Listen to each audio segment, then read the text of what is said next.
taza, una taza de café caliente que le pongan a usted ahí enfrente del escritorio donde está y usted tiene mucho frío. Usted decide si abraza con sus dos manos la taza de café para que le caliente las manos o no. Y estoy hablándole justamente de la herramienta que Dios nos está dando, porque esta herramienta está revolucionando a las iglesias del ministerio y he tenido la oportunidad de conversar con algunas personas y ellos me hacían algunas preguntas con relación a la forma en cómo nosotros estamos desarrollando esta visión que Dios nos está entregando. Y ellos me decían, pero no, esto de liberación, esto de sanidad interior, uno no lo hace al principio. Y le dije, esa es la clave, lo que Dios nos ha entregado a nosotros y que está trayendo unos resultados poderosos, porque no estamos hablando solamente de la transformación que ocurre en la vida de las personas, ojo a esto, sino la proyección que les estamos dando a las personas que sean los líderes que adelanten este proceso, porque es que nosotros estamos yendo 5 pasos adelante, no solamente estamos trayendo una respuesta a la necesidad de la persona abatida, sino que estamos construyendo un liderazgo con unas bases tan sólidas que nos van a ayudar a nosotros como pastores o como ministros a ser efectivos en todo lo que hacemos. Entonces, por eso yo lo invito a que usted abrace la visión y no solamente la abrace, sino que la haga parte de lo que usted está haciendo todo el tiempo. Si le damos el sentido que debe tener esta herramienta, nos vamos a dar cuenta que vamos a estar bien adelantados. Por eso les dije al principio de que la herramienta ha sido de tanta ayuda allí en Bogotá, en una de las iglesias, que ellos tuvieron que abrir otras reuniones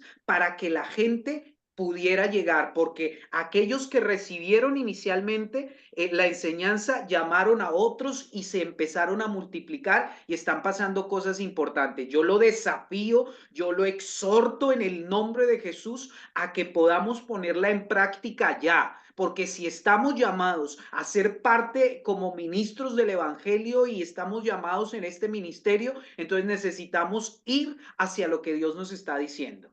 ¿De acuerdo? Entonces, ojo con esto.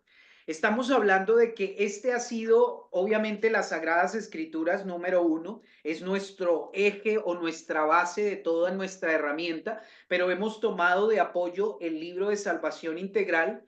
Yo les he venido explicando a lo largo de estas 8 clases, 7 clases que hemos tenido, el desarrollo que tenemos para cada una de esas clases, donde yo le digo a cada uno, es importante que leamos el libro para que lleguemos a la clase con una idea de lo que vamos a desarrollar. Y les he venido entregando unas enseñanzas que son un eje transversal a todo lo que dice el libro, porque le apunta a todo lo que nos dice el libro, pero lo preparamos como una clase magistral para cada una de las personas.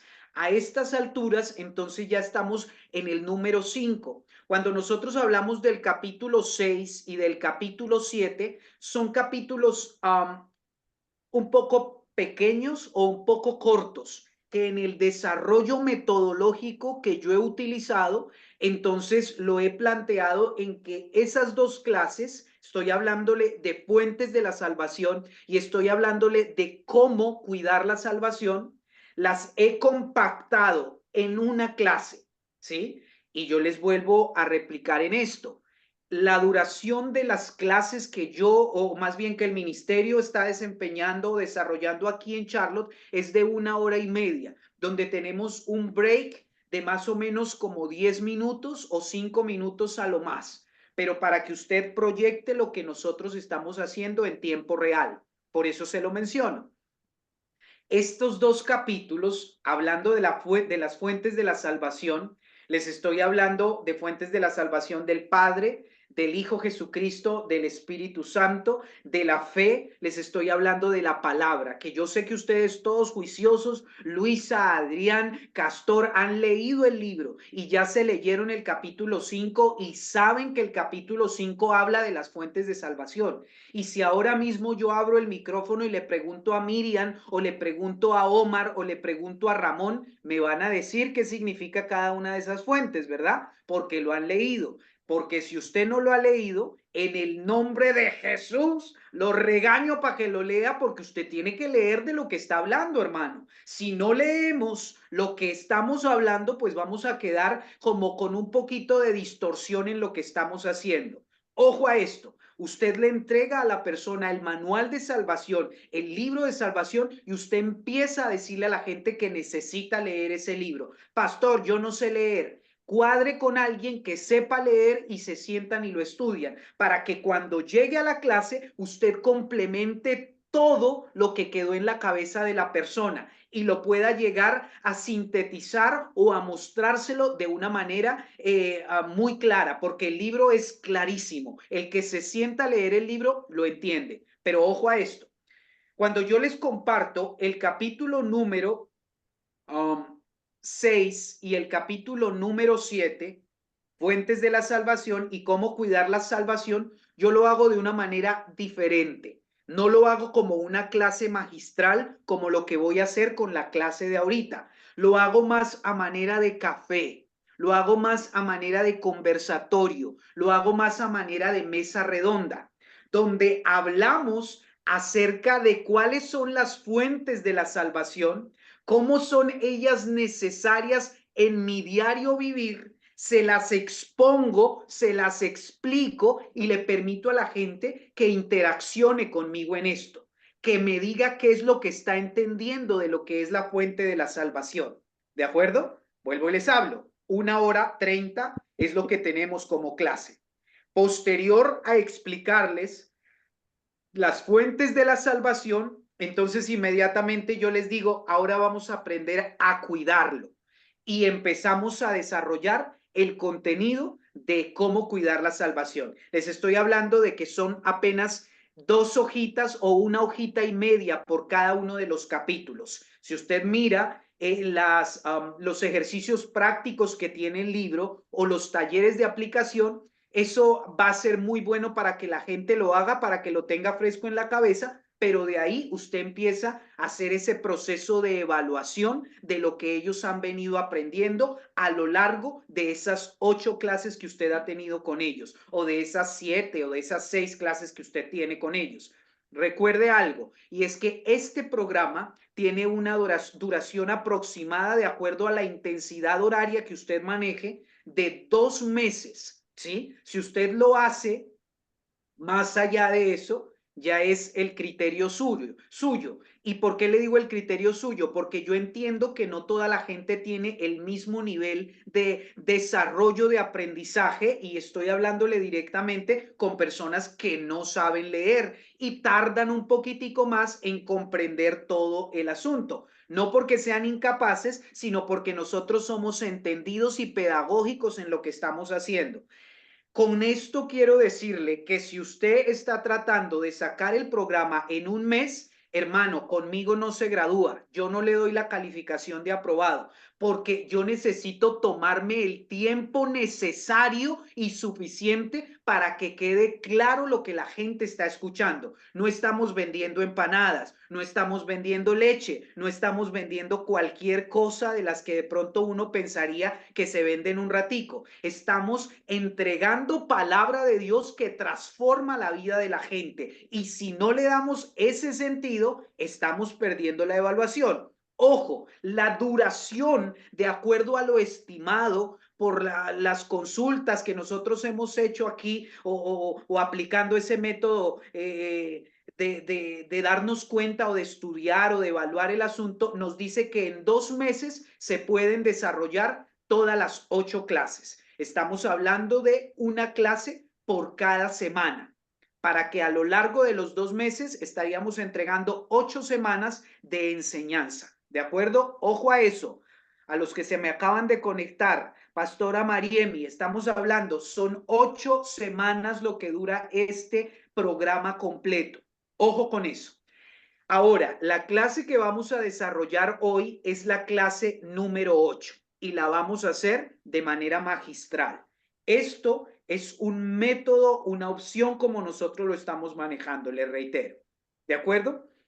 Y para aprenderlo de esta manera, el número 8, que es la última de nuestras clases, entonces va a ser el resumen. El resumen de esta clase número 8 es el que cierra con broche de oro lo que Luisa hizo, lo que Miriam hizo, lo que Lilian hizo. De ahí que es tan importante esta clase como la primera clase. Son vitales, son importantísimas estas clases, esta última clase, porque esta me debe recopilar la información y debe poner a la persona, al nuevo creyente, en un nivel distinto. ¿Sí? Y estamos hablando justamente de que cada una de las personas que han llegado allí a la iglesia en México con el pastor Sergio, con su esposa, ¿sí? Son personas que llegan en medio de una necesidad. ¿Cuál es esa necesidad? Si yo les pregunto a ustedes esto, yo sé que ustedes me lo van a decir. No le hablo el micrófono a nadie para que de pronto usted no le dé pena y me responda mucho. Pero lo dijimos desde la primera clase y hoy se repite. La necesidad desde el día 1 hasta el día 8 de nuestras clases es que sean sanos, que sean salvos y que sean libres. Ese es el propósito de las enseñanzas que nosotros estamos dando. Manuel, si la gente no está en esa necesidad, si nosotros no hacemos que la gente entienda que esa es su necesidad, ¿sí? Entonces vamos a estar en problemas. ¿Por qué? Porque aun cuando la gente necesita ser sana, aun cuando la gente necesita ser libre, aun cuando la gente necesita ser salva, muchas veces están lejos de pensar en que es una necesidad, pero hoy Dios nos da la oportunidad de recordarlo y esta clase nos debe llevar a pensar en esto. ¿Por qué? Porque esa definición teológica de salvación nos vuelve a ubicar en la primera parte o en el punto de partida, ¿sí? Y el título de esta clase o el título que yo le he dado a esta clase es Hoy ha venido la salvación a esta casa. Y yo quiero que usted lo diga ahí en voz en cuello, así no tenga el micrófono abierto y diga, hoy ha venido la salvación a esta casa. Cuando yo pienso en esto que acabo de decir, en este título, entonces inmediatamente viene a mi memoria algo que hemos aprendido de la cultura general, ¿verdad? De la cultura general evangélica. Y por eso le pregunto solo a él y me abre el micrófono el profe Adrián y me dice, cuando yo hablo y hago este título, inmediatamente ¿en quién pienso? Hoy ha venido la salvación a esta casa. Solo Adrián, abra el micrófono y dígame. En Jesucristo nuestro Señor como nuestro único Salvador y Rey. Bueno, hay un personaje bíblico que se ve reflejado en este título. Profe, ¿se acuerda de quién estamos hablando? No, listo. Pastora Lilian, solo me abre el micrófono y vuelve y me lo cierra. ¿De quién estoy hablando? ¿De qué personaje estoy hablando cuando digo el título Hoy ha venido la salvación a esta casa? Es un clásico, no se acordó. Muy bien. Pastor Manuel Vivas, tenga la bondad y me dice, cuando yo digo Hoy ha venido la salvación a esta casa, ¿a quién me estoy refiriendo? A Saqueo o a Malocotón. Correcto. Sí, señor. Se ganó la cara feliz ahí a Saqueo. Sí, señor. Y el texto bíblico que va a memorizar cada una de las personas que va a venir, Pastora Marixa, a las personas que le lleguen a su clase, el texto para memorizar está en Lucas, Evangelio según San Lucas, en el capítulo 19, versículo 10. Usted arranca de esa manera. Mi título es Hoy ha venido la salvación a esta casa. Y el texto bíblico que Ramón va a hacer que se aprendan todos los que vengan a la clase es Lucas, Evangelio según San Lucas, en el capítulo número 19, versículo número 10. Se lo voy a leer, pero quiero que usted lo lea con su micrófono apagado. Pero léalo, por favor, porque de aquí de la clase la gente sale diciéndome este versículo con los ojos cerrados.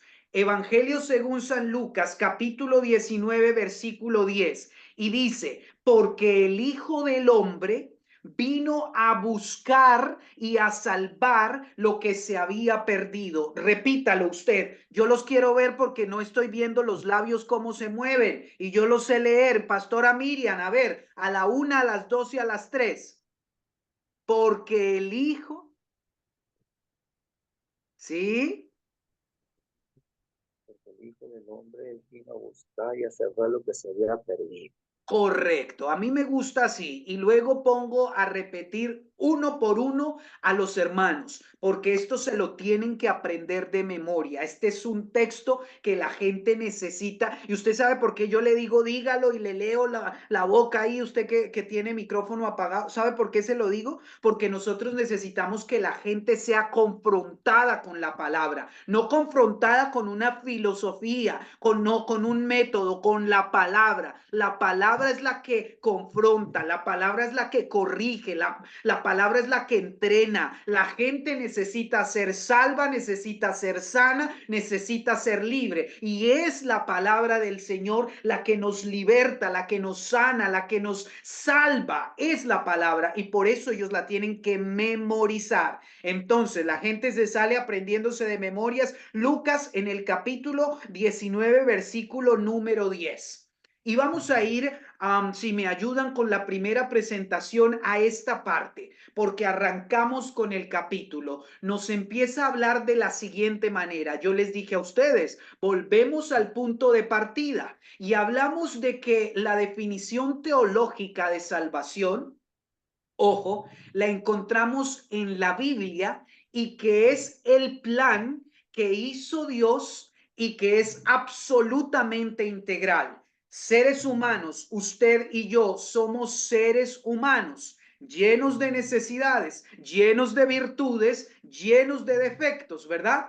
Pero entonces, siendo llenos de habilidades, siendo llenos de defectos, llenos de situaciones, entonces encontramos al Señor Jesús que viene y traza un plan. Él determina un camino y ese camino es holístico. Pastora Mariemi, ese camino es integral. Cuando hablamos de que es holístico, quiere decir que es completo, Pastora Miriam. No le hace falta nada, es todo lo que necesita. La gente va por ese camino y va a llegar más rápido. La salvación nos está diciendo que es eso. Es un plan diseñado por Dios de manera absoluta, de manera completa, que responde a las necesidades de la gente. El término salvación lo tenemos que hacer extensivo hacia todas las áreas del ser humano. Estamos hablando aquí de la parte cognitiva, de la parte mental, estamos hablando de la parte física, entonces estamos hablando de nuestro cuerpo, estamos hablando de la fase emocional, entonces estamos hablando de las emociones que tenemos como seres humanos, ¿verdad? Y estamos hablando de la parte espiritual también. Entonces estamos hablando del intelecto, hablamos de las emociones, hablamos del espíritu y hablamos de lo físico. Eso consolida a un ser humano con sus necesidades. Sus necesidades están en esas dimensiones. Y todas esas dimensiones apuntan a que necesitan sanidad, salvación y liberación. Y la salvación nos ofrece justamente eso, el remedio, la respuesta, la fórmula para que logremos alcanzar ese desarrollo. La salvación desde su raíz etimológica, vista desde el hebreo, significa yesco o yesque, perdón, que equivale a auxilio, a victoria, a triunfo, a prosperidad y a socorro. El micrófono que está abierto, que es el de Ramón, lo cierran, por favor. Ojo a esto. La salvación en hebreo muestra o nos enseña o nos explica que su significado es auxilio, victoria, triunfo, prosperidad y socorro. Lo tenemos ahí en el libro. Ojo a esto, la misma raíz, ¿sí?, etimológica desde el griego, y hablamos desde el griego porque justamente los idiomas en los que se han escrito muchos de los pasajes, pues en este caso estamos hablando del griego y del hebreo. Por lo tanto, es importante mirar la raíz etimológica de estas desde la lengua primaria. En este orden de ideas decimos que la salvación también es definida desde el griego como sotera. Usted ya se lo sabe de memoria, que significa o traduce rescate, seguridad, liberación, libertad o salud. Eso es lo que significa salvación. Si lo vemos desde el desarrollo humano, necesitamos todas esas definiciones, y la salvación lo presenta, y lo presenta de manera clara, de manera real, de manera inmediata. Tenemos acceso al Señor. Todos los que estamos en el salón venimos en medio de una cantidad de situaciones complejas de diferente orden, pero en medio de todas esas complejidades de la historia que estamos viviendo, de la vida, de los milagros que hemos experimentado o hemos tenido, necesitamos entender esto, y es que el Señor llegó a nuestras vidas con un propósito, y el propósito era brindarnos auxilio, brindarnos victoria, brindarnos triunfo, proveernos prosperidad, socorrernos, traernos rescate, traernos liberación, traernos libertad. Y cada uno de nosotros, los que estamos aquí, necesita ubicarse en esta realidad. Mire que cuando el Señor trae una palabra, no la trae para entretenernos, no la trae para distraernos, la trae porque está resuelto a hacer algo. Y en medio de esta reunión hay mucha gente que tiene muchos problemas y dificultades. Y sí, usted me va a decir, pastor, venimos de 8 semanas, de 7 semanas donde hemos aprendido cosas. Sí, hermano, pero todos los días seguimos aprendiendo. Todos los días sigue Manuel y Miriam convirtiéndose al Señor en los mejores discípulos. Todos los días Castor estudia por ser el mejor ejemplo para la gente que lo rodea, para que cuando la gente vea a Luisa pueda glorificar a Dios a consecuencia de lo que está viendo en Luisa, para que cuando la gente vea a Mariemi, vea la obra de Dios, vea que realmente en ella hay prosperidad, porque de esto se trata de que pueda vivir Lilian en victoria, se trata de que a pesar de la condición de la historia de vida que cada uno ha tenido, nosotros ya tenemos garantizado que hay para nosotros socorro, que hay para nosotros libertad, que hay para nosotros salud, seguridad y rescate. Eso tenemos que tenerlo claro, y hoy el Señor va a traer algo especial. Y vamos con la siguiente presentación que nos ubica en lo que vamos a leer. Vamos a entrar en materia de la palabra de Dios en el Evangelio según San Lucas, en el capítulo 19. Voy a leer a favor de ustedes. Ahí la presentación parece que está desajustada un poco, pero no hay problema. Es el pasaje bíblico que está en el Evangelio según San Lucas, capítulo número 19, que nos va a ayudar a desarrollar hoy lo que es la definición teológica de salvación. Y leo a favor de todos en el nombre del Padre, del Hijo y bajo la dirección del Espíritu Santo. Dice, habiendo entrado Jesús en Jericó, iba pasando por la ciudad, y sucedió que un varón llamado Zaqueo, que era jefe de los publicanos y rico, procuraba ver quién era Jesús, pero no podía a causa de la multitud, pues era pequeño de estatura. Y corriendo delante, subió a un árbol sicómoro para verle, porque había de pasar por allí. Cuando Jesús llegó a aquel lugar, mirando hacia arriba, le vio y le dijo, Zaqueo, date prisa, desciende, porque es necesario que pose yo en tu casa. Entonces él descendió a prisa y le recibió gozoso. Al ver esto, todos murmuraban, diciendo que había entrado a posar con un hombre pecador. Entonces Zaqueo, puesto en pie, dijo al Señor: He aquí, Señor, la mitad de mis bienes doy a los pobres, y si en algo he defraudado a alguno, se lo devuelvo cuadruplicado. Jesús le dijo: Hoy ha venido la salvación a esta casa. Ese es el título de nuestra clase. Jesús le dijo: Hoy ha venido, Mariemi, hoy ha venido la salvación a esta casa, por cuanto él también es hijo de Abraham. Y el texto de memorizar: porque el Hijo del Hombre vino a buscar y a salvar lo que se había perdido. Ok, vamos a arrancar de la siguiente manera. Estamos viendo un pasaje que por cultura general cristiana todos conocemos, ¿verdad? Hablando directamente de Jesús y Zaqueo. Y estamos hablando de Jesús y Zaqueo y empezamos a leer que la primera parte del versículo nos ubica en un lugar, ¿sí? ¿En dónde? Pero también en un momento específico. ¿En dónde? Y en un momento específico. Mariemi, ¿en qué lugar estaba Jesús o a qué lugar estaba llegando Jesús en este episodio? Solo Mariemi me abre el micrófono.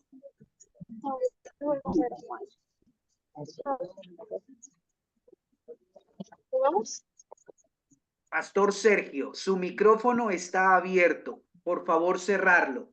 Mariemi, respóndeme.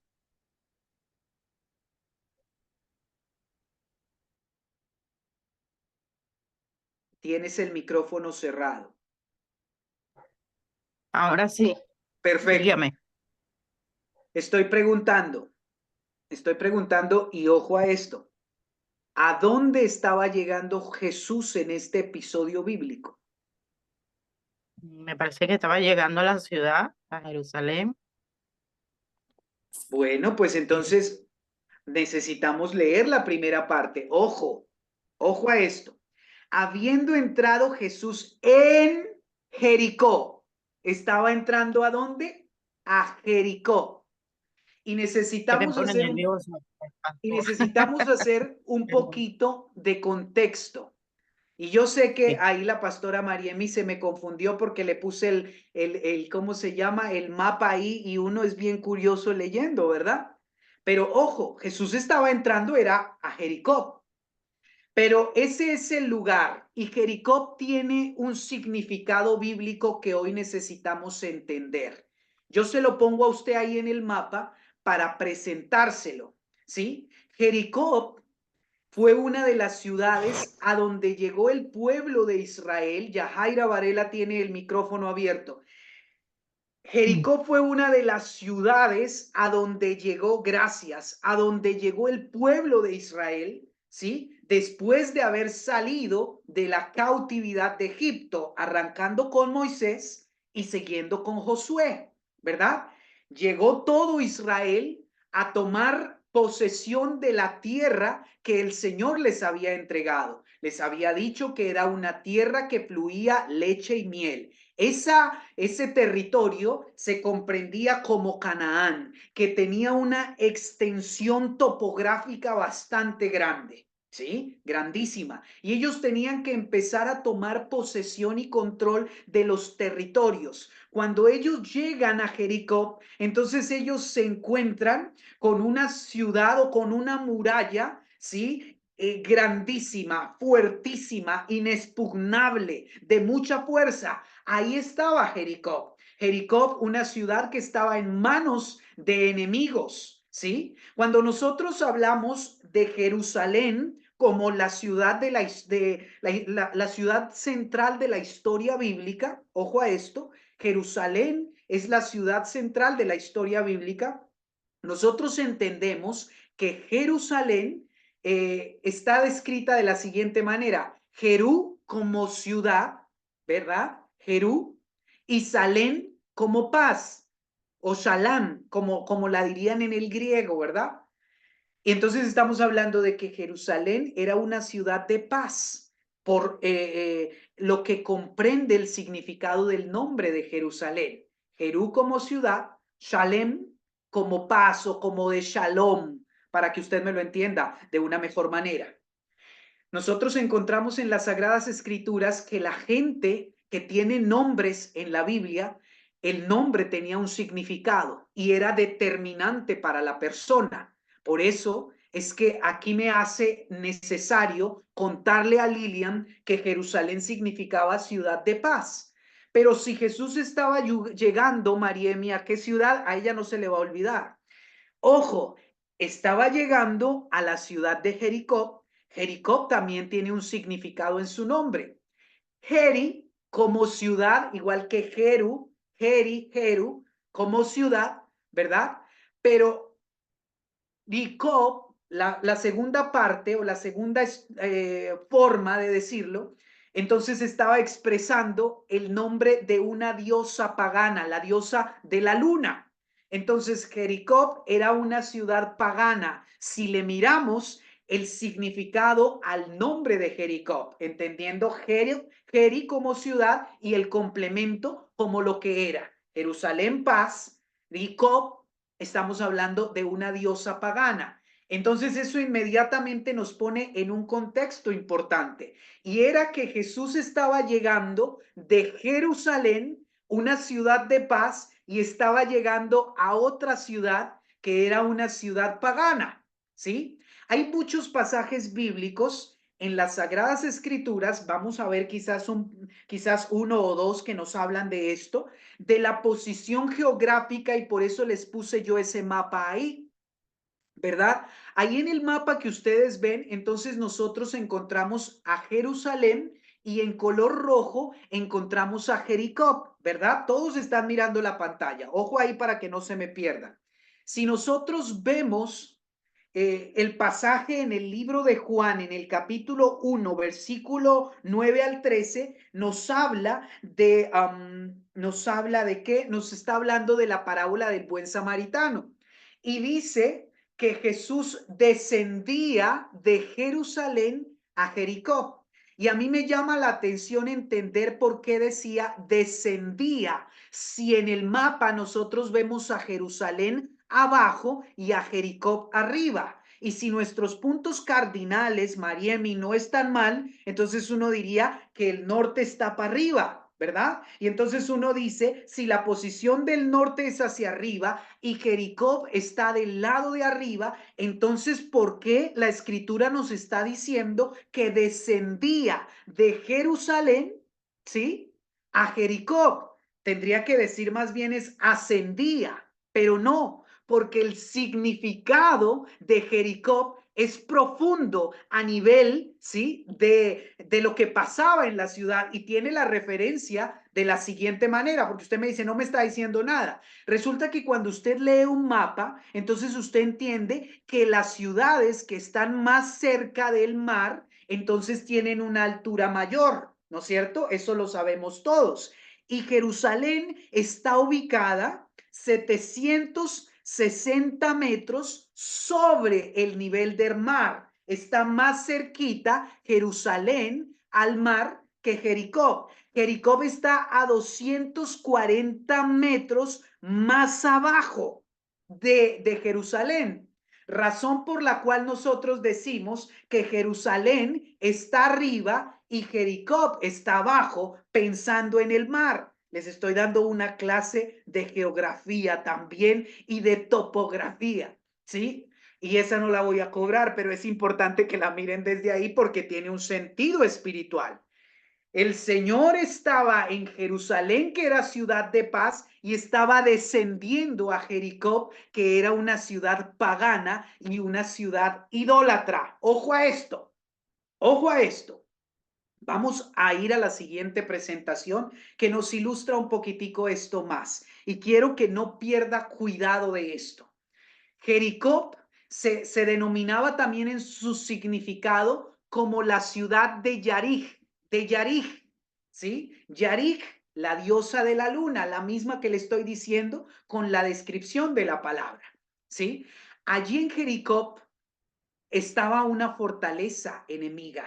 Le estoy describiendo el significado de Jerusalén, a dónde llegó Jesús.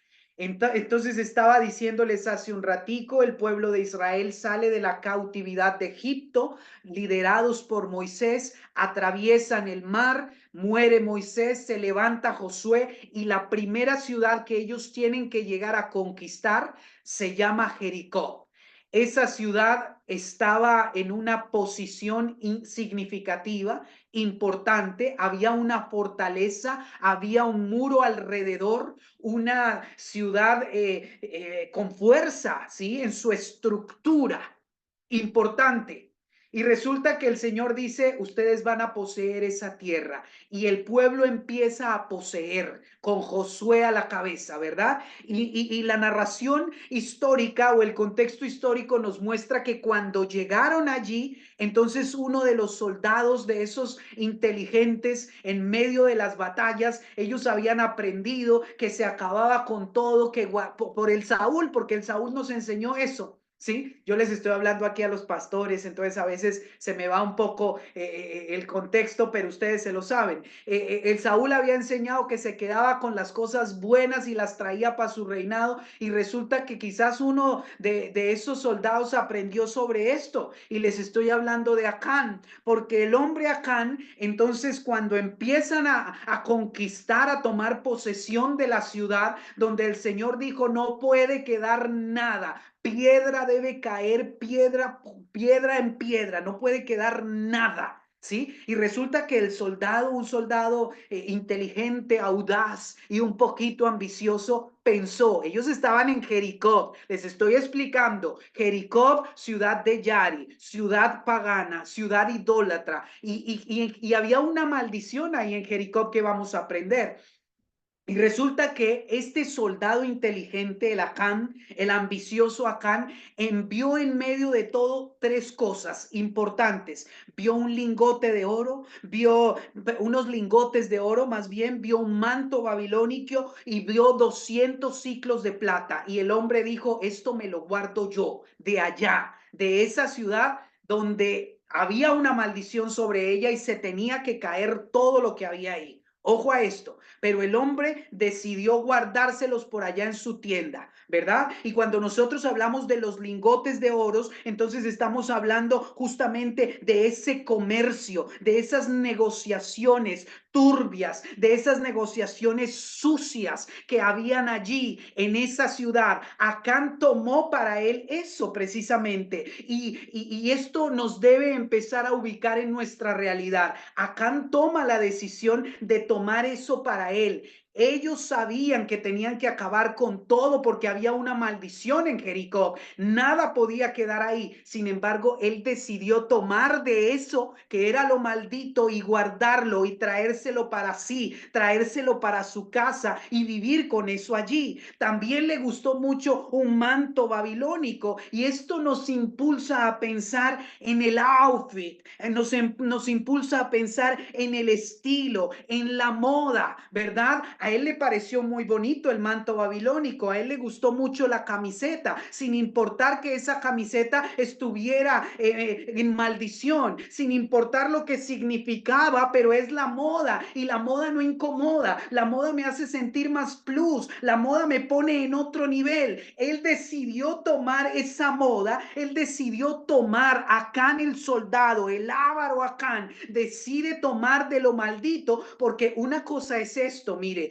de que sepamos que ahí está lo maldito, pero otra cosa es importante pensar en que lo que sale de ahí también es maldición. No es solamente el lugar, sino aquellas cosas que salen de ese lugar. Él toma el lingote de oro, los negocios turbios que a veces tratamos de meter, toma la moda, toma el estilo, toma esas cosas que no aprueba el Señor, y como son parte de la moda y del estilo, son tomadas para nosotros y están trayendo o están desencadenando maldiciones fuertes. Ojo, eso se estaba dando dentro de las cosas que habían. ¿En dónde? Allí en Jericó, en esa ciudad, y toma 200 ciclos de plata. Eso tiene que ver con ese comercio, con esos negocios que son de maldición. El hombre tomó la determinación de esto. ¿Sí? El hombre toma la determinación de tomar de lo maldito, de tomar de lo que no se tenía que tomar. Ese lugar tenía una maldición, pero él en medio de su ambición y de estar más, de estar por encima de los demás, entonces tomó eso para él. Y eso trajo una consecuencia y una consecuencia fuerte. Y fue que el pueblo tuvo que enfrentarse porque ellos tenían que seguir conquistando las ciudades, ¿verdad? Y la siguiente ciudad que ellos tenían que conquistar, y necesitamos entender dónde estamos nosotros en la historia, porque como les dije, la palabra que Dios nos está entregando se traduce a lo que nosotros estamos viviendo. Ojo con esto, ellos tenían que ir a conquistar otro territorio, tenían que ir en pos de otra ciudad, a conquistarla, a ganarla, a conseguirla, y era una ciudad pequeñita. Ahí usted la encuentra en el mapa, los que son juiciosos, estudiosos van a ir a buscar el mapa, y esa ciudad se llamaba Ai, Ai, con H, A-H-A-I, tilde sobre la I, Ai. Estaba ahí esa ciudad, chiquitica era esa ciudad, pero quieren que les cuente algo, perdieron. El pueblo de Israel que estaba siendo liderado por Josué en ese momento perdió la batalla con un ejército más pequeñito, con una ciudad más pequeñita, y perdieron. ¿Y sabe por qué perdieron? Porque Acán fue ambicioso, porque Acán tomó los negocios turbios, porque Acán decidió participar de ese comercio maldito, porque Acán decidió tomar la moda, porque Acán decidió tomar el estilo, porque Acán decidió tomar eso trajo maldición para él. Ellos habían salido de un lugar de esclavitud, de en medio de un lugar donde los maltrataban, de en medio de una condición de esclavitud. Ellos salen de ahí, ellos empiezan a conquistar, pero entonces a ellos se les olvida qué es lo que Dios les ha dicho, y nos suele pasar a muchos de nosotros que en medio del andar cristiano, por el largo camino que estamos llevando, empezamos a olvidar las cosas y empezamos a tomar lo que no tenemos que tomar. Jericó era una ciudad que había sido maldita, así como Lilian es bendita para bendecir a muchos, de acuerdo a lo que dicen las escrituras. La escritura dice que James es bendito con toda bendición espiritual. Yo soy bendito de Jehová, y si en mí hay bendición, pues de mí va a salir bendición. Cada uno de los que estamos aquí necesitamos entender ese principio, y es que si yo estoy en bendición, voy a bendecir a los que me rodeen. Pero Mariemi, si yo no estoy en bendición, entonces estoy andando en maldición, y yo decido si quiero andar en maldición, porque no es solamente el lugar, sino es lo que sale del lugar lo que genera maldición. Yo no puedo estar pensando en que he empezado a recorrer el camino que Dios me ha puesto ahora, donde sí he venido siendo libre de una cantidad de ataduras. No puedo devolverme allá a coger algo que se me olvidó, porque eso va a traer consigo grandes problemas, grandes problemas. Eso le estaba pasando a Jericó. Era una ciudad idólatra, era una ciudad dedicada a eso, ¿sí? Era una fortaleza enemiga, había pecado allí. También encontramos que en la muralla había una mujer que se llamaba Rahab la ramera. Eso nos puede ubicar a nosotros también en qué otra característica tenía esa ciudad. Además de tener comercio maldito, negocios malos, estilos de moda malos, además de eso también había algo que se movía ahí, y era precisamente la condición de la prostitución. Las mujeres estaban fijadas o tenían ¿cómo se diría esto? Su casa o su negocio, ¿verdad? Lo tenían en toda la muralla, porque ellas se dedicaban justamente a eso, a ofrecer unos servicios sexuales, tanto al público local, a los de la misma ciudad, como a los extranjeros, porque llegaban a la ciudad y lo primero que encontraban ahí, pues era a este tipo de personajes, ¿verdad?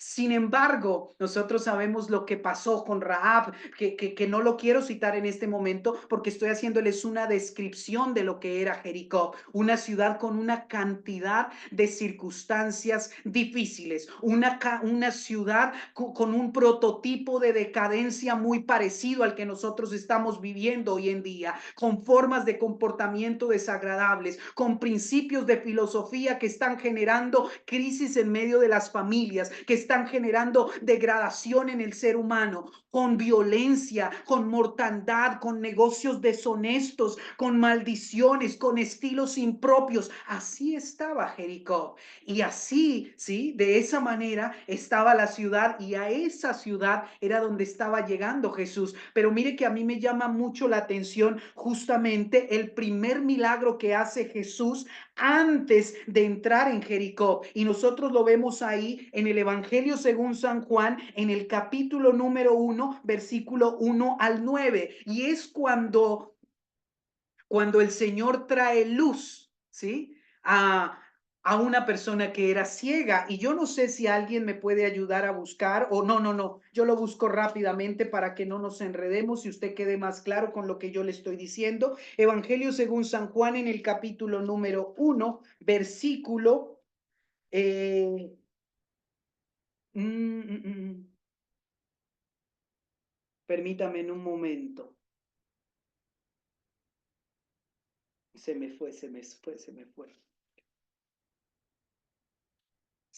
me fue el texto bíblico, pero lo que me llama a mí la atención es que Jesús llega, la primera ciudad es Jericó, pero antes de entrar en la ciudad de Jericó, entonces nos muestra que él sana a un hombre que había sido ciego, y no es una casualidad que haya sido la persona ciega, sino que antes de entrar a Jericó, entonces esa persona que tenía o estaba viviendo en oscuridad, recibió la luz del Señor que iluminó su vida, ¿sí? Antes de entrar a Jericó, Jesús obra en sanidad en una persona ciega, y la escritura nos lo enseña, y se me refundió la cita ahora mismo, pero nos dice justamente eso, que el que estaba viviendo en esas tinieblas recibió la luz. Como consecuencia, eso nos ubica en que había una antesala no casual, sino intencional de parte de Dios, de venir a traer luz a Jericó, una ciudad que estaba en perdición, una ciudad que estaba en pecado, una ciudad que estaba en decadencia, una ciudad que estaba maldita. Llegó Jesús para empezar a hacer un proceso de transformación, para empezar a traer un proceso de luz que cambiara todas las cosas. Las Sagradas Escrituras nos dicen ahí también en el libro de Lucas, en el capítulo 10, versículo 30 de la versión Reina Valera del 60, dice: respondiendo Jesús dijo, un hombre descendía de Jerusalén a Jericó y cayó en manos de ladrones, los cuales le despojaron, le hirieron, se fueron dejándole medio muerto. Y lo traje yo a esta parte de la enseñanza para explicarles esto. Decimos que Jerusalén es esa ciudad de paz, y Jesús estaba llegando no solamente a dar paz, sino a traer luz consigo. ¿A quién? A personas que estaban en decadencia. Estamos hablando de ese hombre samaritano que fue azotado por algunos ladrones. Y esto nos ubica en esta realidad. El Señor Jesús está llegando para hacer un proceso de cambio, para hacer un proceso de transformación en medio de las ciudades que nosotros estemos viviendo, en medio de las temporadas de la vida que estemos teniendo. A eso llegó, a traer luz y a traer paz, y nos está ubicando a una persona que había sido llevada a una condición complicada, pero Jesús llegó hasta allí a cambiarlo todo. Aquí mandó a alguien, ¿sí? En el caso de este hombre al que el samaritano ayudó, a que el samaritano levantó, le curó las heridas, se las vendó, sabemos esa historia, pero él llegó con el propósito de... ¿sí? Y aquí nos está diciendo la Biblia, respondiendo Jesús le dijo, un hombre descendía, estaba contando la historia, descendía porque lo que hay en la casa de Dios, lo que hay en la iglesia, lo que hay en mí, es lo que va a traer el proceso de transformación y de cambio, de luz en medio de las tinieblas. Vamos a ir con la otra presentación, porque yo sé que usted se está preguntando, pero ¿eso qué tiene que ver? ¿Eso qué tiene que ver con lo que nos dijo al principio de la historia que vamos a ver? Ya le voy a decir. Ahí le traje el versículo y no lo había mirado. Lucas, en el versículo 19, versículo 10, dice: el Hijo del Hombre ha venido a buscar y a salvar lo que se había perdido. El paso de Jesús por Jericó indica el gran amor de Jesús por el mundo entero. Y le puse ahí, los milagros que hizo Jesús cuando entró a Jericó, sanó al ciego, ¿sí? Y eso está en Juan 1, capítulo 1, versículo 9 al 12. Bueno, usted lo puede buscar y lo puede leer ahí más adelante, ¿sí? Resucitó a un muerto en Betania, en fin, el Señor vino haciendo un proceso antes de llegar a ese lugar, pero con propósitos especiales. Vamos a ir a la siguiente presentación que nos ubica. Yo les puse a ustedes ahí algunos ejemplos de lo que Jesús estaba haciendo en su trayecto de recorrido hasta esta parte que es a donde ya vamos a entrar un poco más en el desarrollo de la definición teológica. Entonces Jesús llega a esa ciudad, de ese contexto, a Jericó. Ya lo está escuchando usted. Y llega ahí a tener una oportunidad de encontrarse con alguien, porque el amor del Señor se ha pronunciado, se ha lanzado, se ha mostrado hasta nosotros. Por eso lo dice el versículo 9, y se lo mencioné ahorita. Dice, Jesús dijo, hoy ha venido la salvación a esta casa por cuanto él también es hijo de Abraham, y porque el Hijo del Hombre vino a buscar y a salvar lo que se había perdido. Él llega a la ciudad de Jericó con el propósito de traer una esperanza de salvación, y entonces se encuentra con un personaje importante y significativo en esta historia. Estábamos hablando de un publicano, estábamos hablando de que este publicano tenía algunas particularidades. Era un funcionario público, ¿sí? Una persona importante. Se lo leí al principio porque estábamos hablando de que era un hombre rico. Al ser publicano, al dedicarse a esta labor, a ser un cobrador de impuestos, entonces él tenía cierta posición. Pero entonces la posición que tenía Zaqueo era una posición algo incómoda, porque siendo judío estaba trabajando para el Imperio Romano en la consecución de los recursos de los impuestos. Es decir, Zaqueo venía y les cobraba a su familia, a sus hermanos, a su pueblo, iba y les cobraba los impuestos, ¿verdad? Y los cobraba para entregárselos al Imperio Romano, ¿verdad? Entonces era contratado por los romanos para que hiciera ese trabajo, y los romanos no tenían con mucho agrado o con muy buena benevolencia a los judíos, y no los tenían ahí porque sencillamente ellos se creían superiores a los otros. Entonces llamaban a un judío, a Zaqueo, para que él se encargara de ir a cobrarle a sus parientes porque ellos no se querían mezclar ahí. Entonces, este Zaqueo estaba en medio de una disyuntiva.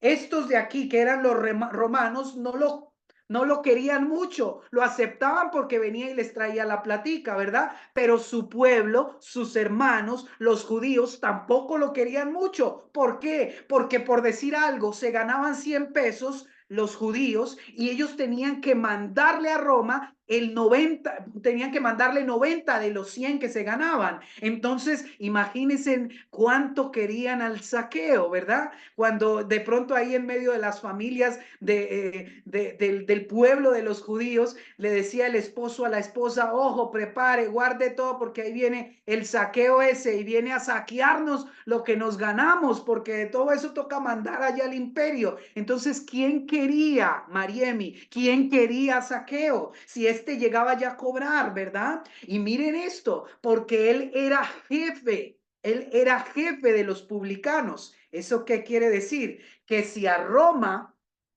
le tocaba el 90%, él tenía que ganar algo, porque ¿de qué vivía Miguelito, verdad? ¿De qué vivía el hombre? Tenía que sacar una platica ahí. Entonces, si él mandaba esa plata, los 90 que le tocaba al Imperio Romano, entonces él se quedaba con 10. Y entonces los otros que estaban a la orden de saqueo, pues tenían que darle plata a Zaqueo. O sea, mejor dicho, era una saqueadera, la cosa más impresionante. No obstante, el nombre del Zaqueo, ¿verdad? Siendo un funcionario público, siendo un jefe de los publicanos, ese era Zaqueo, el cobrador de los impuestos. Y yo les pongo ahí, era detestado por su profesión, ¿verdad? Estaba dispuesto a ser detestado por su propio pueblo judío por tratar de congraciarse con los romanos, pero los romanos también lo detestaban, ¿sí? Era el trabajador de los enemigos. Ellos creaban o promulgaban decretos que eran perjudiciales para los judíos y estos publicanos se dedicaban a pregonarlos, a hacerlos cumplir.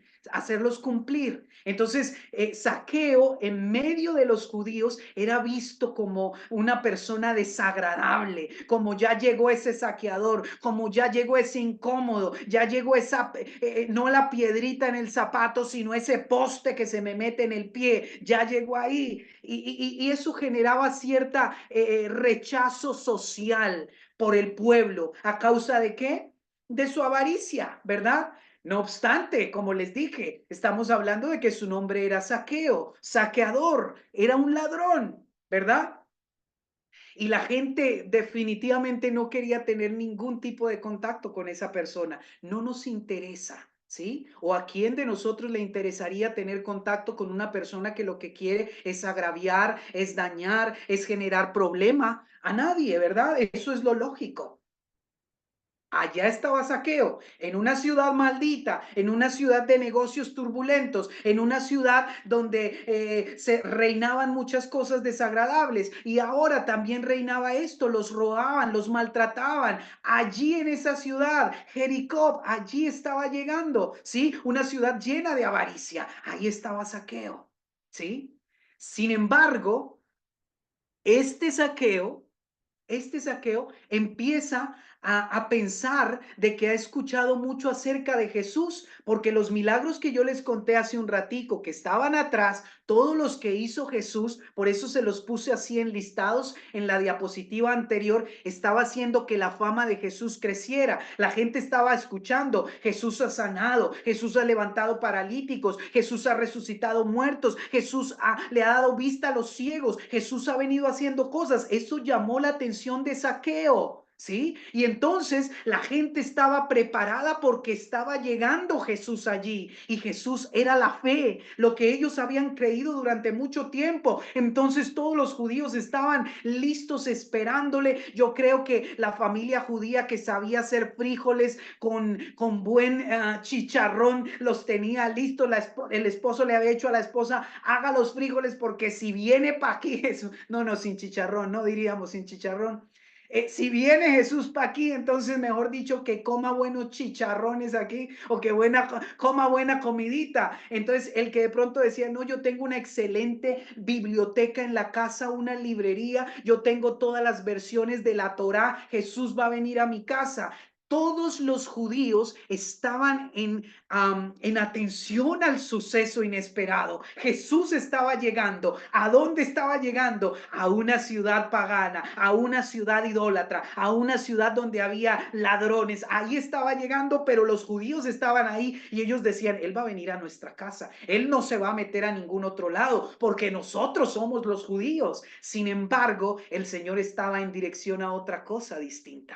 El Señor tenía un propósito diferente. El Señor no tenía el propósito de llegar a donde le estaban haciendo los frijoles con garra. El Señor no estaba esperando llegar a la cama que tenía el jacuzzi, o más bien a la casa donde estaba el jacuzzi, donde estaba la cama de plumas, donde estaba la almohada, donde estaba la biblioteca de la Torá. No. Él no estaba pensando llegar allí, porque nos lo está describiendo allí en el versículo número 10, porque dice que porque el Hijo del Hombre vino a buscar y a salvar lo que se había perdido. Y todos los judíos estaban procurando y en la procura de hacer lo que les habían venido enseñando, ¿verdad? Entonces Jesús tenía que llegar a una casa distinta y es por eso que este pasaje se hace tan importante, porque Jesús ha venido llegando a nosotros durante estas 8 clases y hoy nos recuerda algo importante, y es que a pesar de que nosotros estemos en la condición donde estemos, a pesar de que en medio de la carrera nos hayamos vuelto a mirar hacia atrás y hayamos traído algo de allá, el Señor está dispuesto a venir a nuestra casa a hacer un proceso de transformación, porque Él vino a buscar y a salvar lo que se ha perdido, y lo que se ha perdido, descríbalo dentro de usted, qué es y cómo es. Zaqueo escuchó acerca de ese Jesús que sanaba, de ese Jesús que traía luz, de ese Jesús que lo transformaba todo, y él dijo, yo tengo que verlo.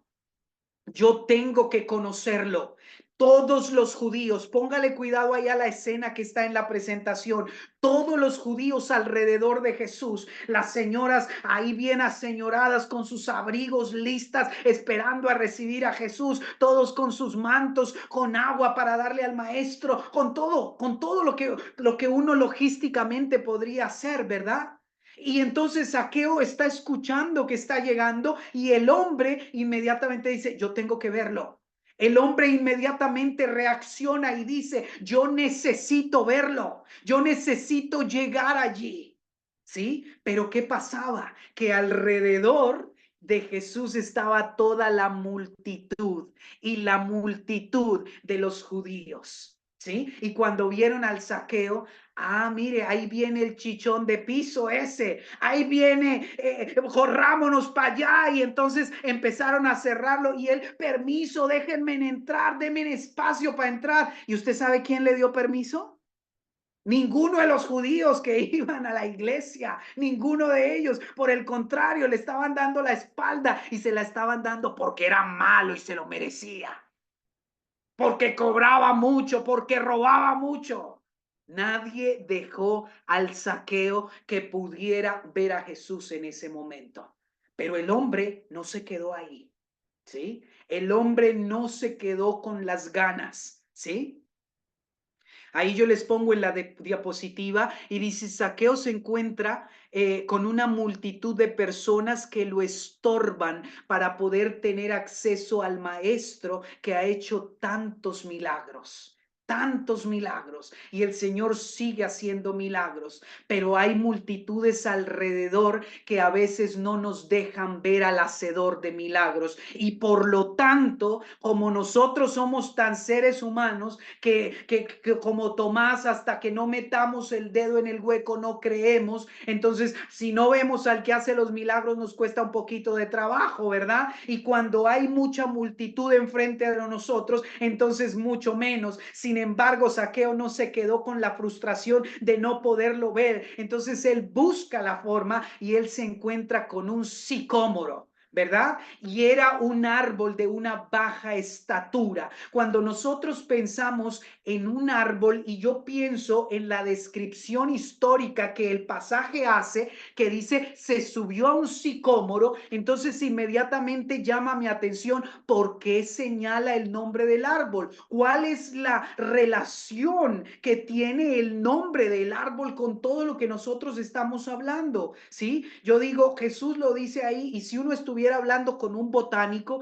en Colombia uno diría, si estuviéramos hablando con el profesor Yarumo, que era el hombre que se dedicaba a hablarle a uno de la naturaleza, y él se sabe todos los nombres de los árboles. Si usted me pregunta a mí cómo se llama el árbol que yo tengo ahí detrás de mi casa, no tengo idea. Yo sé que es muy bonito y que me da sombra y que me da, en fin, todo el bienestar. Sin embargo, yo no tengo ni idea, ¿verdad? Sin embargo, aquí el texto histórico de la Biblia nos llama la atención diciéndonos en un sicómoro. Y los sicómoros, cuando vamos a hacer un estudio, ¿sí? Nos empieza a enseñar una serie de cosas significativas e importantes. El sicómoro como tal es un árbol de baja estatura cuyas hojas son tomadas, ojo a esto, las hojas del sicómoro son tomadas para meterlas dentro de un mortero y machucarlas, y de ese extracto de la hoja que sale del sicómoro, eso se convierte en una medicina. Ojo con el sicómoro, porque el sicómoro es tipo de algo. Ojo a esto. El sicómoro en sus hojas trae medicina, la cual es aplicada sobre enfermedades, sobre agrietamientos de la piel, y empieza a tener un poder reactivo de curación. También se utilizaba para con el mortero ser extraído el zumo y ser bebido para cualquier enfermedad que tenía. La gente en Jericó reconocía al árbol, al sicómoro, como una planta medicinal. Pero aparte de eso, aparte de lo medicinal que resultaba el sicómoro, su contextura, la madera que tenía, era una de las maderas más exclusivas, era una de las maderas más aclamadas o utilizadas por la longevidad que tenía, por la duración, porque era permanente, era un material que no se deterioraba, muy longevo, muy largo, tenía y proveía una duración altísima. Y si nosotros nos vamos un poquitico a mirar también la parte histórica, religiosa de esta gente, nosotros podemos entender que allí los artistas dibujaban sicómoros para que pudieran ilustrar la parte espiritual, y la parte espiritual la señalaban esta gente. Los filisteos y toda esta gente utilizaban dos sicómoros a la entrada de esa parte espiritual en las pinturas que hacían. Les estoy hablando de las pinturas, el cuadro. Entonces, cuando ellos estaban dibujando las explicaciones religiosas, cristianas, espirituales, siempre las acompañaban de dos sicómoros, y no era por una casualidad, sino porque ese sicómoro tenía un significado muy particular. Y yo lo invito a que usted, yo sé que es juicioso, y usted, yo no le meto los dedos a la boca. Usted va a ir a mirar por allá en las indagaciones que pueda hacer, en las búsquedas, en las consultas de investigación, cuáles eran las propiedades que tenían los sicómoros, y usted confirma lo que yo le estoy diciendo. Estas personas los ponían ahí para ilustrar que era la entrada. Los sicómoros esos eran la entrada a la parte espiritual. Por esta razón es que el sicómoro es citado en este pasaje bíblico, y usted necesita darle el mejor sentido y la mejor identificación a este sicómoro. Ubíquelo dentro de lo que el Señor le está trayendo, como qué podría ser el sicómoro. El sicómoro proveía medicina a quien lo buscaba. El sicómoro era permanente, era constante, su material era grueso, su material era resistente, era fuerte, pero además el sicómoro en su esencia a nivel espiritual era puesto como la entrada a un lugar que los podía llevar a tener un contacto con el Señor. Eso significaba el sicómoro. Importante que usted lo vea. Zaqueo se monta en el sicómoro, y él se monta sin entender lo que estaba pasando. Y hoy día nosotros podemos entender de manera clara, hermana Lilian, que el sicómoro se llama nuestra iglesia, el lugar a donde llegan las personas en medio de su dificultad y reciben sanidad, y reciben liberación, y reciben el acceso a Dios, el acceso a la presencia de Dios. Zaqueo se montó en el sicómoro que era. Aquí hay un sicómoro que se llama Nueva Vida, y ese sicómoro va a producir un efecto tan poderoso que todo el que se monte en el sicómoro va a poder ver al Señor y va a poder recibir del Señor lo que Él tiene preparado. Y esto es algo grande, y esto es algo sorprendente. El Señor va caminando y mira el sicómoro. El Señor está pendiente, Mariemi, todos los días de estar mirando el sicómoro que hay en Argentina, el sicómoro que hay en Venezuela, el sicómoro que hay aquí en Charlotte, el sicómoro que hay en cada uno de los lugares. Jesús está pasando todo el tiempo mirando los sicómoros con el propósito de que la gente pueda acercarse a él. Jesús levanta los ojos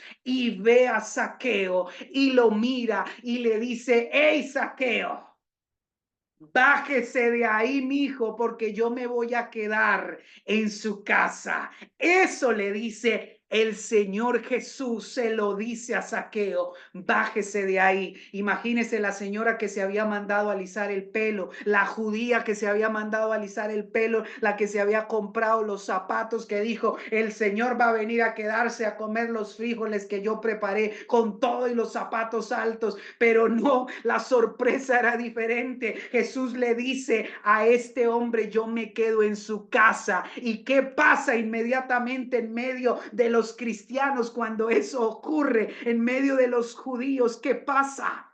La gente empezó a decir, versículo 7, todos murmuraban diciendo que había entrado a posar, en la casa de un pecador. ¿Sí? Pero mire que se me olvidó decirle a Mariemi algo importante. Zaqueo no se quedó al ladito del sicómoro. Zaqueo no puso una sabanita o un tapetico junto al sicómoro. Ojo a esto, no. Zaqueo no dijo: voy a hacer un picnic aquí en el sicómoro para que Jesús me vea. Hay muchas personas, ¿sí?, que vienen a la iglesia, pero están de picnic, porque vienen cada 6 meses, cada 8 meses. Hay muchos que dicen, hashtag soy nueva vida, pero uno no los ve sino por allá cada año, ¿sí? Pero uno los ve por allá, yo ni me acuerdo. Y mire que yo hago una práctica dentro de mi iglesia, y es pararme los domingos enfrente de la puerta, ¿sí? Y yo miro todos los que llegan. La siguiente presentación nos muestra el sicómoro. Perdón, que a mí me inspiro en la enseñanza que se me va yendo. Esa es la imagen de un sicómoro. Y miren que Zaqueo ese sicómoro ahí de pronto uno lo ve alto por la forma en que fue tomada, ¿verdad? En que fue tomada la foto. Pero Zaqueo no se quedó ahí bajito, no. Zaqueo decidió montarse en el sicómoro, y solo hasta que él se montó en el sicómoro, entonces pudo ser visto por Jesús. En mi apunte digo ahí: el sicómoro es un árbol de la familia de la higuera, que tiene un fruto que no tiene mucho sabor, pero tiene mucha nutrición. Y mire que sí necesitaba mirar el apunte precisamente por esto, porque hay cosas que se pasan. Ese sicómoro también provee un fruto que no se le encuentra mucho sabor, pero tiene una nutrición importantísima. Les hablé de las hojas medicinales, les hablé de que los egipcios utilizaban la madera del sicómoro para hacer los sarcófagos, porque era un material eterno. Les hablé de que la gente veía el sicómoro como un árbol despreciado, pero en su esencia tenía propiedades benéficas. El sicómoro fue el lugar donde Zaqueo pudo ver a Jesús. Pero yo quiero llamar tu atención en esto, y es porque él no se queda al lado. Él no es del que se toma una foto aquí en la iglesia: estoy aquí siendo nueva vida y mostrando la sonrisa, soy nueva vida. Y no. El hombre dijo: yo me tengo que montar en el árbol. Yo no puedo tomarme la selfie y decir soy nueva vida. No puedo hacer un picnic alrededor del árbol, porque eso no me va a dejar ver a Jesús. Él tuvo que levantarse del suelo, levantarse del piso, levantarse de la tierra y montarse en ese árbol sicómoro. Él tuvo que levantarse del suelo de Jericó, que era una ciudad pagana, que era una ciudad idólatra, que era una ciudad de maldición, que era una ciudad de enfermedad, que era una ciudad donde las cosas no salían bien. Él tuvo que separarse de ese mundo. Él tuvo que subirse al árbol para que pudiera tener la oportunidad, o el deseo, el despertar, la experiencia de tener a Jesús. Si él se hubiera quedado debajo haciendo un picnic, o si él se hubiera querido solo tomar la foto, el Señor no lo ve, pasa desapercibido, nadie lo vio. Él se montó en el árbol, a pesar de que fuera como fuese. Pero esto tiene un sentido poderoso religioso y espiritual, y es que hoy nosotros tomamos la decisión si nos montamos en el sicómoro, porque si estamos sobre el sicómoro, nos estamos alejando del mundo, nos estamos alejando de la condición de maldad, de la condición de pecado, de la condición de negocios turbios, de avaricia, de moda, de estilo, de cosas que nos tienen atados aquí al mundo. Nos montamos al sicómoro y el sicómoro nos va a dar altura, Mariemi. El sicómoro nos da la altura que necesitamos tener para ser vistos por el Señor. Si me monto en el sicómoro, sea como se llame, Nueva Vida, en cualquier lugar, ese sicómoro va a hacer que la gente pueda experimentar una transformación poderosa, y la transformación la hace el Señor. El sicómoro me brinda la oportunidad de que yo levante o tome altura, y eso llama la atención del Señor. Yo necesito hoy entender este principio. El principio es: el Señor vino a salvar, a sanar lo que se había perdido. Por eso no se quedó en ninguna otra casa, en ningún otro lugar de los judíos. Él dijo: esta es la casa que necesita la salvación, y la salvación ha llegado. Y con tan solo tener ese momento de conversación donde el Señor lo llama por su nombre, porque él le dice Zaqueo, y cuando le dice Zaqueo, entonces bastó solamente eso para él darse prisa y bajar a tener el encuentro de contacto con el Señor.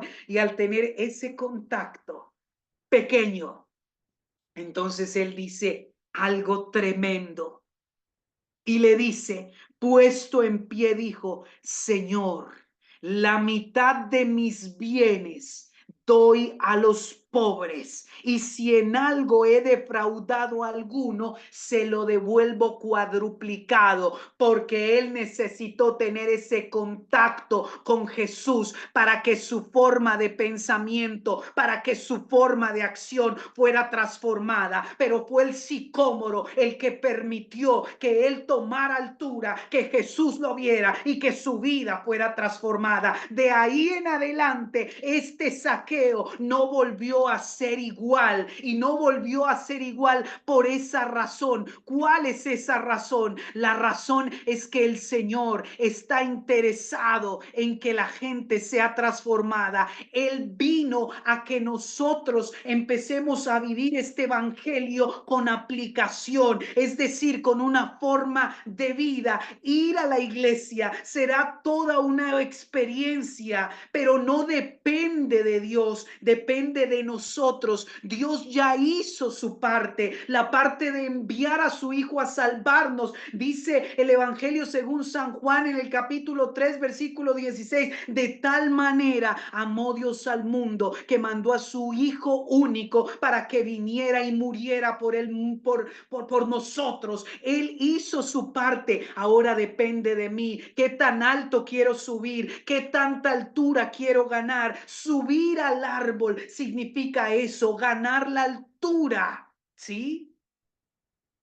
No solo llegar hasta donde está el árbol, no, sino llegar hasta el lugar donde está Jesús. Si yo subo al árbol, puedo llegar a mi casa diciendo esto que yo le acabo de decir al principio: la salvación ha llegado a nuestra casa. Este hombre, Zaqueo, abandonó su conducta de pecado, abandonó su mala manera de vivir, empezó a tener un proceso de transformación. Este Zaqueo lo hizo, este Zaqueo lo pudo lograr porque se subió a donde se tuvo que subir y su vida fue transformada. En esto resumimos el significado o la definición teológica de lo que es salvación. El Señor vino para salvar lo que se había perdido. El Señor vino a buscar y a salvar lo que se perdió en Argentina, lo que se perdió en Venezuela, lo que se perdió en Colombia, lo que se perdió aquí en Charlotte. El Señor ha venido a eso y nos está utilizando a nosotros como sicómoros para que la gente pueda tener ese acceso. Hoy podemos decirle a la gente, puede llegar a ser libre si toma altura. Y el Señor nos lleva, el Señor nos pone en esta dirección.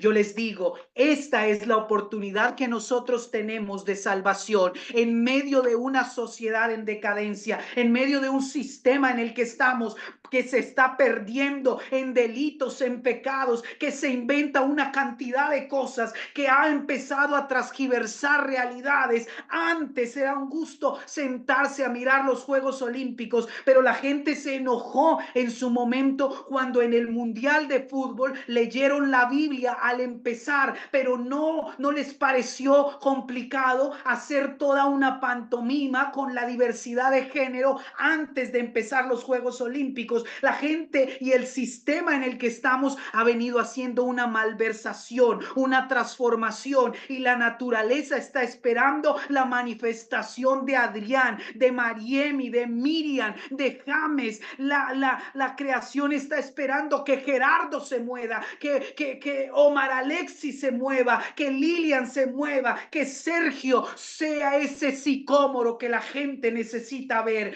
Nadie nos puede forzar a hacer esto, absolutamente nadie. Hoy Dios viene y hoy Dios dice, Castor, este es el momento. La salvación ha llegado, Yajaira, porque el Señor ha venido a buscar y a salvar lo que se ha perdido, Josué, lo que se ha perdido, familia Guillén. Hoy tenemos una oportunidad de salvación. Si abrimos nuestro corazón, vamos a poder experimentar la medicina que provee, la nutrición que provee, la bendición de permanecer con Él pegados, la bendición de estar cerca al Maestro. Hoy es nuestra decisión. Hoy tenemos la oportunidad. Zaqueo nos lo enseña, nos lo enseña en esta sencilla realidad, y hoy lo vamos a llevar a la práctica si tenemos un espíritu abierto, porque Dios está interesado en hacer ese proceso de transformación. Con esto concluimos nuestro capítulo número 8 del libro Salvación Integral. Después de esto, Luisa, entonces todos los que han escuchado la enseñanza van a querer bautizarse. Entonces, después de escuchar estas enseñanzas, la gente va a determinar que su vida va a cambiar, porque no estoy hablando de un personaje cualquiera en la Biblia, no. Yo necesito identificarme como el personaje de la Biblia. Yo necesito entender que este es el tiempo en que el Señor me está mirando, y el Señor me está mirando porque está decidido en hacer algo. Él es el auxilio del que hablábamos al principio. Él es la victoria, Él es la prosperidad, Él es la sanidad. Él es la persona que quiere traer salvación, sanidad y liberación. En esto se comprende nuestro compendio de salvación integral. Con esto dicho, habríamos concluido hoy todo el compendio de las enseñanzas. Amén. Amén. Aprovecho para agregar algo rapidito. Por favor, las personas que no pudieron estar conectadas en cada una de las clases fueron grabadas y fueron mandadas por cada uno de los grupos. Por favor, léalo, vea el video para que nosotros, pues para que todos podamos estar en la misma página y poder aplicar la enseñanza que hemos recibido en estas 7, 8 clases en cada una de las iglesias. Porque como se los repetí pues cuando empezamos, se nos hace mucho más fácil para nosotros cuando vamos a ministrar a una iglesia y estamos todos en la misma página. Ya hemos pasado todos el mismo proceso. Es muy complicado uno llegar a ministrar algo que todavía no se ha enseñado o que todavía el pastor no lo entiende para enseñárselo a los líderes. Entonces, hubo un grupo que estuvo en Bogotá la semana pasada, Pastor James, Sí, correcto. ministrando una parte del programa que es la que faltaría en Venezuela aplicar, que es la de los temperamentos. Está incluida en el libro, creo que lo explicamos brevemente, pero por favor, el que no asistió a todas las clases, vea el video. Voy a tratar se me hace muy complicado hacer un resumen que me gustaría mucho hacerlo, pero se hace muy complicado de que todos puedan estar. Por cuestión de internet, por cuestión de que no hay señal, por muchas situaciones. Entonces quedaríamos como en la misma de venir y pautar una clase para un resumen para que estén algunos y otros no. Entonces lo más fácil es que por favor vean el video, cualquier pregunta, cualquier duda, algo que se haya quedado en el aire, que no se haya entendido, por favor déjenoslo saber para nosotros explicarlo de manera puntual. Sé que quedamos por explicar de manera puntual la tabla de temperamentos, pero entonces voy a ponerme de acuerdo con el apóstol para con las personas que no hemos trabajado temperamento poder explicarlo y usted lo pueda entender y de esa manera queda ya totalmente completo el compendio de lo básico, tal y cual lo estamos haciendo acá, para cuando nos toque ir a su iglesia, pues ya tenemos gran parte adelantado. Así que cualquier preguntita para no quitar más tiempo de esta noche, mándenmela por privado, mándenme un mensajito y entonces allí cuadramos para ver cómo nos empezamos a reunir y explicar en detalle a cada uno que tenga alguna duda. ¿Algo más? ¿Alguna pregunta? ¿Algo que agregar, Pastor James? Listo. Bueno, entonces oramos y somos despedidos, ¿les parece? Amén. Padre, te damos muchísimas gracias una vez más, Señor amado, por la oportunidad que nos das, Señor, de estar acá reunidos en esta noche y poder aprender un poco más de tu palabra, Señor. Te pedimos, Padre, que seas tú con nosotros en cada momento. Danos la sabiduría, danos la inteligencia, danos la fortaleza, Señor, que necesitamos cada uno para seguir haciendo tu trabajo con excelencia, Señor. Te pedimos que seas cubriéndonos con tu sangre preciosa, que seas guardando nuestras vidas en donde quiera que estemos, Señor, y que seas tú delante de nosotros como poderoso gigante. Danos una buena noche de descanso y te damos gracias una vez más en el nombre poderoso de Jesús.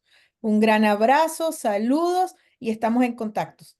Saludos, ¿qué tal si verdaderamente antes de despedirnos hacemos una corta oración en favor de Venezuela?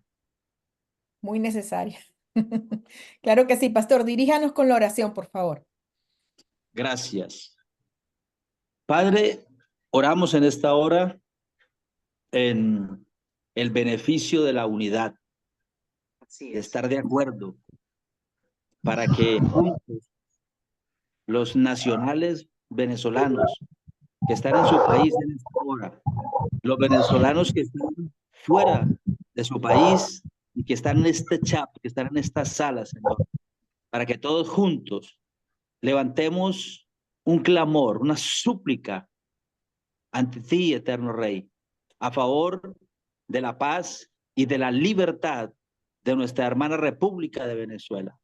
Bendigo a Venezuela, la bendigo al oriente, al occidente, al norte, al sur, y ruego en el nombre de Jesús que sean redarguidos, Señor, aquellos que hoy la sujetan, la estorban, asesinan a sus gentes en las calles, apresan y hacen todo tipo de improperios en contra de quienes ya se expresaron, Señor, y manifestaron su descontento en nuestra amada República de Venezuela. Pedimos, Dios, que sea la paz, Shalom, la paz de Dios, que sea tu mano, Señor, haciendo que venga tiempo de refrigerio sobre nuestro país. Te lo pedimos en el glorioso nombre de nuestro Señor Jesucristo. Amén y amén. Amén. Gracias, Pastor Gerardo. Bueno, Amén. bendiciones, un gran abrazo y estamos en Amén. contacto por cualquier otra pregunta o lo que se necesite. Amén. Gloria a Dios. Saludos, abrazos para todos. Saludos para todos.